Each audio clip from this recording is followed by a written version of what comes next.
আপনাদের উদ্দেশ্যে বলবো যে আমাকে স্যার ভাবার দরকার নেই, স্যার বলারও দরকার নেই।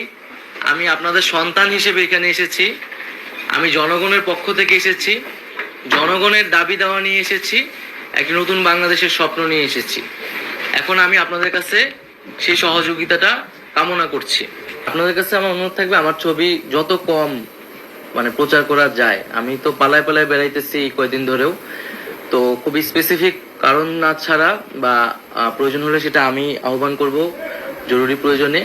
ওই বিষয়ে আমাকে আপনারা হেল্প করবেন, আমার ছবি যত কম প্রচার করা যায়। সমালোচনাগুলা অ্যাড্রেস করা হবে এবং সাংবাদিকদের সাথে বসে আমি মূলত তাদের পক্ষ থেকে, তাদের কাছ থেকে শুনতে চাচ্ছি তারা কি ধরনের চ্যালেঞ্জ ফেস করে। আমরা সার্বিক কাঠামো সংস্কার করব। দুর্নীতি, স্বজনপ্রীতির কোনো স্থান আমরা এখানে দেখতে চাই না। প্রতিষ্ঠানগুলোকে সম্পূর্ণ নিরপেক্ষভাবে আমাদেরকে দাঁড়া করাতে হবে। বাংলাদেশের গণমাধ্যমের পরিস্থিতি দেখি যে এক ধরনের আওয়ামী লীগ বিএনপির মতো গণমাধ্যমে হচ্ছে এই ধরনের দুইটা ভাগ থাকে। দলীয়করণ যাতে সাংবাদিকদের ভিতরে না দেখি, আমরা যাতে একটা নিরপেক্ষ জায়গায় জনগণের পক্ষে কথা বলতে পারি। যেই আকাঙ্ক্ষা আমরা আবার নতুন করে তৈরি করছি, পুরো বাংলাদেশকে পুনর্গঠন করা, একটি নতুন বাংলাদেশ তৈরি করা এবং এমন একটি বাংলাদেশ তৈরি করা যেখানে এই ধরনের ফ্যাসিজম বা স্বৈরতন্ত্র আর কখনোই তৈরি হতে না পারে।